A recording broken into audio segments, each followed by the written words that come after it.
Please don't leave me here. I was wrong. Help me, please. Kevin shook his head in disbelief. He reached down and grabbed the shackle. With a powerful twist, he broke the lock. Then the three of them left the room. When Kevin returned to his penthouse at Corwin Tower, Kevin went into the study and opened the book he'd taken from the marshal's office, Alliance Advanced Herbal Manufacturing. Then Kevin's eyes were drawn to a sentence that was printed boldly in red. These are the ultimate herbal manufacturing techniques of the Alliance.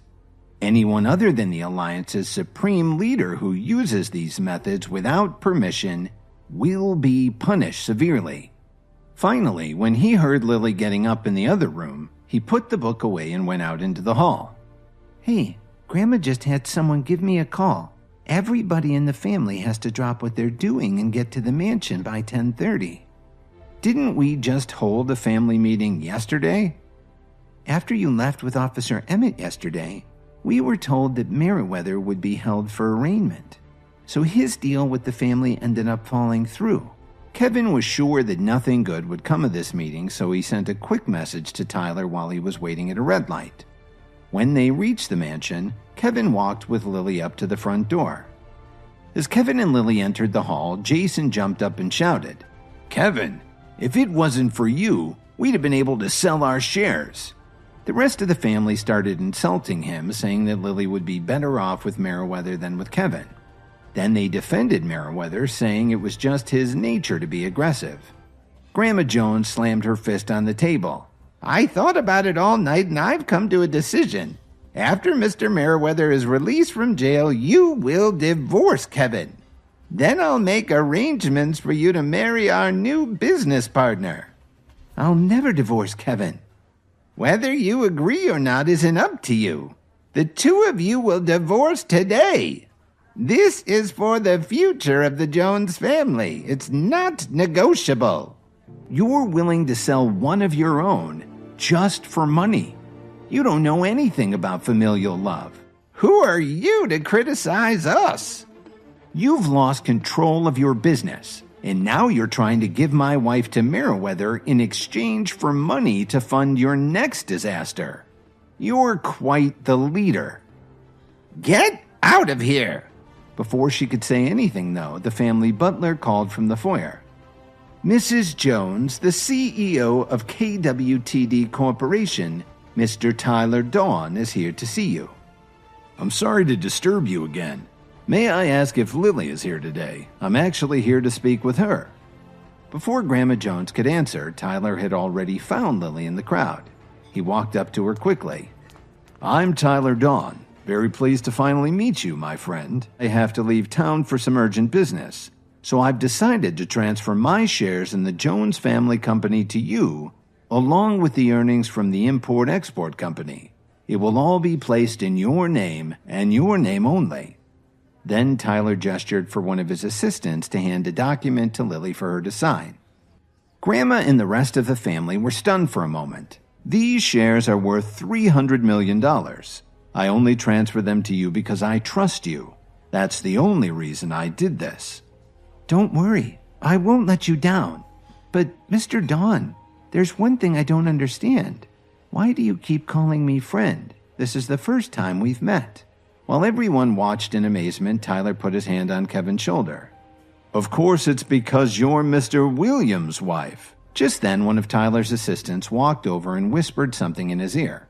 "Kevin, I was hoping to have dinner with you, but I need to deal with an urgent matter in New York. Unfortunately, I have to run."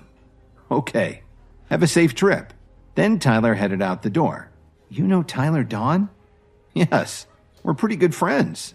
"Lily, now that this issue with the shares has been taken care of, I have to go and run some errands that my boss gave me."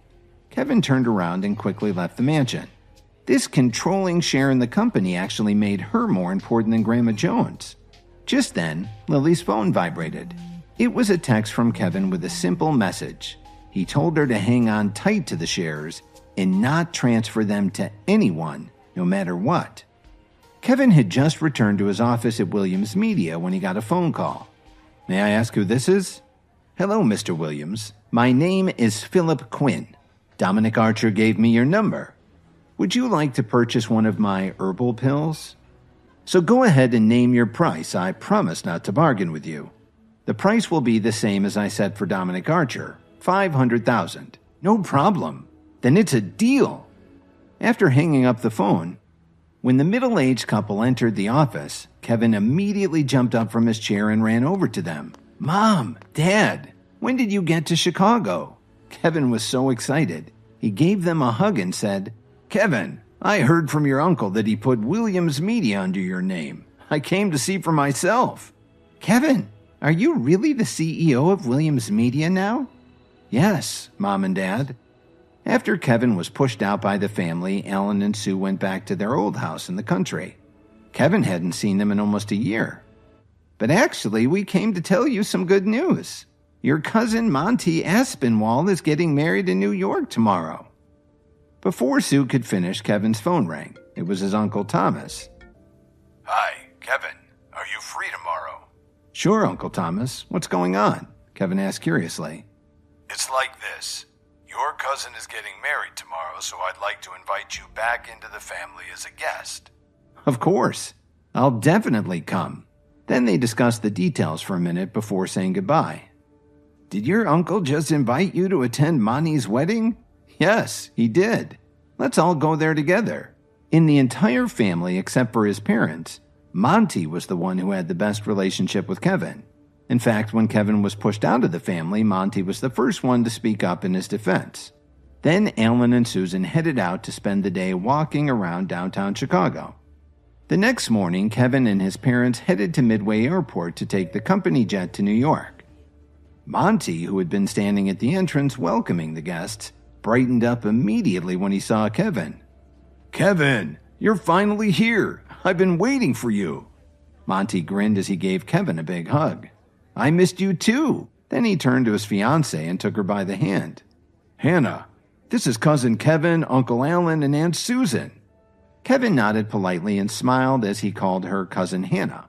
Kevin, my dad and the rest of the family are waiting in the main hall.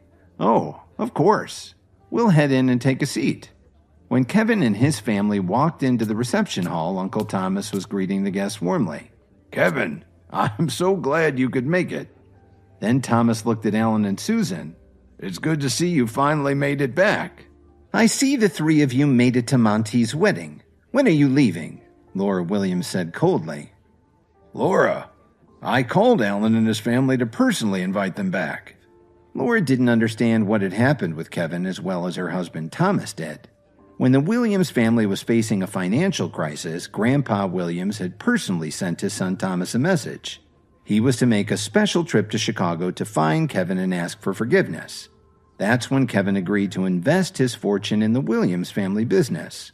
Even the Williams mansion belonged to Kevin now. You're an embarrassment to the entire family. Why don't you just go back to Chicago? Alan was so angry that his chest was heaving up and down, and Susan was so repulsed that she was starting to look pale.